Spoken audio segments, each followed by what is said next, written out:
kapuso, inulan at binaha ang ilang lugar sa bansa ngayong araw. Maging handa pa rin dahil posibleng ganyan pa rin ang panahon bukas kasabay ng patuloy na pag-iral ng isang low-pressure area sa loob ng Philippine Area of Responsibility. Yung low-pressure area sa labas ng PAR na namataan kahapon, lumalayo at hindi na ho inaasahang makakaapekto pa yan sa ating bansa.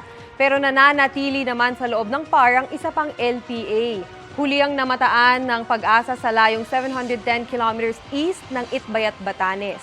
Sabi ng Pag-asa, mababa ang tsansa nitong maging bagyo sa ngayon pero posible pang magkaroon ng pagbabago kaya laging tumutok sa updates.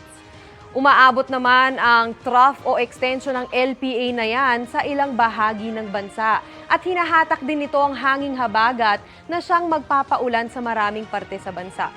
Base sa rainfall map ng Metro Weather, malaking bahagi ng Luzon pa rin ang uulanin bukas. May malalakas na ulan lalo na sa Central Luzon, Calabarzon, Bicol Region at Mimaropa. Kaya maging alerto ho mga kapuso sa posibleng pagbaha o pagguho ng lupa.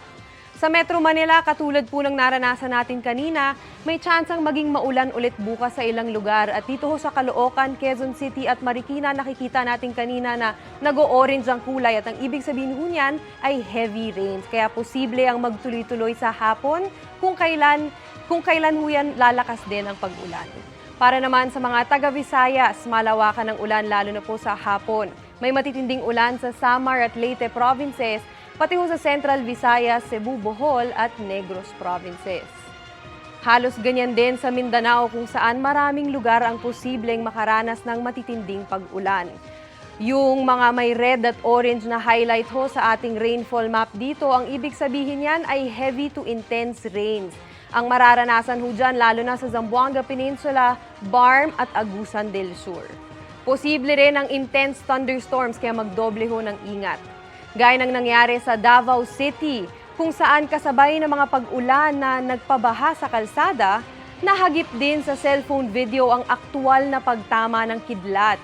Mabuti na lang at hindi ito tumama sa mga residente at walang naiulat na nasaktan. At yan ho muna ang latest sa lagay ng panahon. Ako po si Maureen Shrivers para sa GMA Integrated News Weather Center. Kami ang inyong maasahan, anuman ang panahon. Mga kapuso, maging updated sa ulat panahon 24 oras. Mag-subscribe sa GMA Integrated News sa YouTube. Para sa mga kapuso naman natin abroad, bisitahin ang GMA Pinoy TV at www.gmanews.tv.